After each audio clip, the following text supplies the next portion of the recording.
नमस्कार, आप देख रहे हैं जन बोल न्यूज। मेरा नाम है जितेंद्र कुमार। आज हम लोकतांत्रिक सामाजिक न्याय पार्टी के प्रदेश प्रवक्ता वाल्मीकि प्रसाद जी के यहाँ आए हुए हैं। सर, आपका जन बोल न्यूज में स्वागत है। बहुत बहुत धन्यवाद। सर, 21 अगस्त को जो बंदी होने जा रही, भारत बंदी होने जा रही है, उस पर आपकी पार्टी किस रूप में देखती है? हमारी पार्टी बहुत ही 100% उसका समर्थन करती है। और क्यों समर्थन करती है उसको मैं विस्तार से आपको बताता हूँ संक्षिप्त में। ऐसा है कि सुप्रीम कोर्ट का जो वर्गीकरण का वर्डिक्ट आया है, ये दोनों वर्गीकरण और क्रीमी लेयर दोनों एक ही सिक्के के दो पहलू हैं, अलग अलग नहीं है। इसका मूलतः उद्देश्य है, जो आरएसएस का उद्देश्य है कि समाज को या पूरे समाज को, पहले जो समाज था उस तरह से नीचे स्तर के ब्राह्मण क्षत्रिय वैश्य शूद्र, उनको उसी में सीमित रखना उद्देश्य है। इसका कारण क्या, उसका परिणाम क्या होगा, दुष्परिणाम क्या हो, जो मैं सबसे पहले तो आरक्षण क्यों रहना चाहिए। मैं संक्षिप्त में उदाहरण दे दूं कि हमारे पूर्व उप प्रधानमंत्री बाबू जगजीवन राम जब उप प्रधानमंत्री थे तो बनारस के अन्नपूर्णा मंदिर के उद्घाटन किए और उनके जाने के बाद शुद्ध गंगा जल से शुद्धिकरण मंदिर को किया गया। दूसरा उदाहरण, हमारे पूर्व राष्ट्रपति रामनाथ कोविंद जी थे। उड़ीसा में वो मंदिर में पूजा अर्चना करने गए तो मनुवादियों ने पैर के बहाना बना करके उनको पत्नी का बहाना बना के सीढ़ी पर पूजा करवा दिया, अर्थात छुआछूत की भावना से मंदिर में पूजा अर्चना नहीं करवाया। तीसरा उदाहरण आपके सामने है, देश में हमारे प्रदेश के जो मुख्यमंत्री रहते हुए जीतनराम मांझी जी भी किसी मंदिर में गए थे, इधर सीतामढ़ी या समस्तीपुर में, तो उनको जाने के बाद भी गंगा जल से शुद्धिकरण किया गया।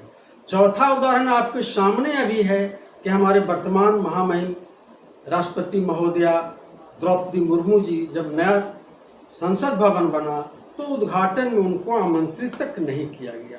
इसका मतलब क्या है कि आप चाहे कितना भी ऊंचे पोस्ट पर चले जाएं, अभी वर्तमान में जो सामाजिक व्यवस्था है, छुआछूत पूरी तरह से समाप्त नहीं हुआ है। तीसरी बात मैं स्पष्ट कर दूं कि आरक्षण एक प्रतिनिधित्व है और सामाजिक न्याय का केवल एक पार्ट है, एक भाग है। आरक्षण किसी भी तरह से वो गरीबी उन्मूलन कार्यक्रम नहीं है। ये दुर्भाग्य हमारे देश का और हमारे देश के नेताओं की समझ है कि इसको मोदी सरकार ने नैरेटिव ऐसा चला दिया कि इसको गरीबी दूर कर कार्य करने का कार्यक्रम बना दिया और उसको हमारे तथाकथित बहुत दुखद स्थिति है कि हमारे दलित नेताओं ने भी इसका समर्थन किया।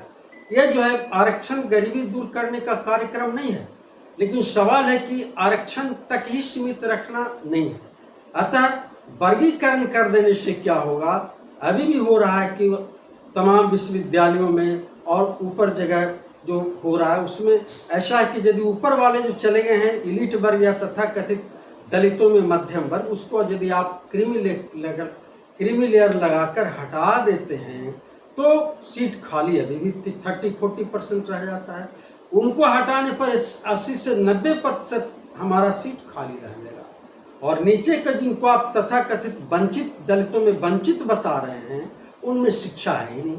तो जो सीट आज 30 से 40% खाली रह रहा है, वो चला जाएगा 80 to 90% खाली रह जाएगा और 3 साल के बाद उसको डी रिजर्व करके जनरल सीट घोषित कर दिया जाएगा। इस तरह से आरक्षण पूरी तरह से खत्म कर दिया जाएगा। आरक्षण तो वैसे भी 50% खत्म कर दिया गया है। अभी मैं एक उदाहरण आपको बता दूं, कॉलेज और विश्वविद्यालयों में पहले रोस्टर 100 रोस्टर लागू होता था, 100 पॉइंट 200 पॉइंट, जिसमें पूरे यूनिवर्सिटी को इकाई मान के वैकेंसी निकाली जाती थी। अब सरकार ने और high court, Patna high court ने भी उसको सही ठहराया कि नहीं, एक कॉलेज में या एक विश्वविद्यालय में विषय वाई होगा। अब एक विषय में तो एक कॉलेज में 4-5 ही होते हैं लेक्चर या प्रोफेसर, तो एक बार में तो सभी सीट खाली नहीं होगा, एक बार में 2 या 3 होगा जिसमें रोस्टर लागू नहीं होगा और इस तरह से वहाँ आपको आरक्षण नहीं मिलेगा। इस तरह से टुकड़े टुकड़े में करके आरक्षण को खत्म करने का साजिश है। वर्गीकरण करके द्वारा दलितों में जो पढ़े लिखे लोग हैं, जो सरकार के गलत नीतियों के खिलाफ आवाज उठाते हैं, उनको अलग कर देना चाहते हैं, जिससे कि समाज में कोई बोलने वाला न रहे और ये समाज पुनः मूसिको भवत् पुनः उसी स्थिति में चले जाएं जब वो आज़ादी के पहले जिस स्थिति में थे, अर्थात पहले भी प्रतिनिधित्व ना, थोड़ा बहुत प्रतिनिधित्व अभी भी, आरक्षण के बाद भी राजनीति को यदि छोड़ दिया जाए तो नौकरी में अभी तक मुश्किल से 9 से 10% नीचे के वर्ग, सेकंड क्लास तक मैं बोल रहा हूँ, तृतीय वर्ग तक में सीट भरता है। ऊपर के पोस्ट में अभी भी 80% सीट खाली ही रह जाता है। तो वर्गीकरण और क्रीमी एक तरह से आरक्षण को खत्म करने का साजिश है। इसका हमारी पार्टी पूर्णतः वर्गीकरण के खिलाफ जो भारत बंद 21 अगस्त को है उसका पूरा तन मन धन से समर्थन करेगी। हम अपने कार्यकर्ताओं के साथ सड़क पर उतरेंगे और टोटल पूरी तरह से उस दिन 21 तारीख को जनता कर्फ्यू लागू रहेगी और पूरा भारत बंद रहेगा। ये सुप्रीम कोर्ट कानून बनाने वाला कौन होते हैं? कानून संसद बनाती है, सुप्रीम कोर्ट का काम है कानून की व्याख्या करना। अतः 21 तारीख को बंद जो है उसका हम पूर्णतः समर्थन करते हैं, हमारी पार्टी पूर्णतः समर्थन करती है। तो क्या सर आप नहीं चाहते हैं कि जो आपके समाज के लोग पीछे छूट गए हैं वो उनको अधिकार नहीं मिले, वो आगे नहीं आए?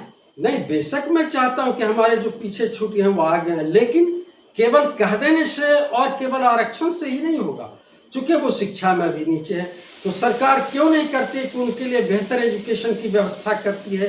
नवोदय विद्यालय की तरह प्रखंड स्कूल, प्रखंड स्तर पर उनके लिए नवोदय विद्यालय की आवासीय व्यवस्था कर दें। आप IAS में तो सभी को, चाहे वो बिहार सरकार के स्कूल से शिक्षा हो या दूर स्कूल, सब एक ही तरह के एग्जाम देते हैं। एक ही अखाड़े में आप कमजोर को भी रखते हैं, बड़े ऊंचे पहलवान जो विटामिन भरपूर पौष्टिक आहार खाता है, दोनों का आप एक ही तराजू से तोलते हैं। तो एक तो उनकी शिक्षा की उच्चतर व्यवस्था, शिक्षा उच्च स्तर की शिक्षा की व्यवस्था कीजिए। दूसरा, उनके आर्थिक विकास के लिए आर्थिक उन्नयन कार्यक्रम कीजिए। कृषि में जो कृषि मजदूर हैं उनको एक एकड़, इतना सारा जमीन है, कोई तो जमीन वाले भूमि सुधार बिहार में लागू कीजिए, और जो दलित हैं या जो कोई भी गरीब वर्ग है भूमिहीन, उनको 1 एकड़ जमीन दीजिए। नीतीश सरकार जो 2 लाख रुपया उद्योग को दे रही है, वो खेती में भी दें, कैश क्रॉप वो करेंगे तो उससे खेती में उद्योग की तरह भी मुनाफा होगा। इस तरह से उन्नयन, और उनका पशुपालन के लिए आप आर्थिक कार्यक्रम बनाइए। तो आर्थिक कार्यक्रम के लिए भी उनको आपको बना करके कार्यक्रम सुविधाएं देनी होगी और उनको उच्च स्तर की शिक्षा की व्यवस्था करनी होगी। और तीसरी बात, यदि आप ईमानदार हैं, जाति प्रथा को खत्म करते हैं तो संसद से कानून बना करके क्यों नहीं जाति प्रथा को खत्म करते हैं। ये तीनों प्रोग्राम, बेहतर शिक्षा व्यवस्था, आर्थिक उन्नयन कार्यक्रम दलितों के लिए और जाति प्रथा खत्म करने के लिए कानून बनाए संसद से, और जाति प्रथा के किसी भी क्रियाकलाप को दंडनीय अपराध घोषित कीजिए। ये तीनों कार्यक्रम एक साथ चलेगा तो 50 वर्ष में जाकर आपकी इस देश से जाति की समस्या खत्म होगा, दलितों की भी उन्नयन होगा, दलितों की भी समस्या खत्म होगी।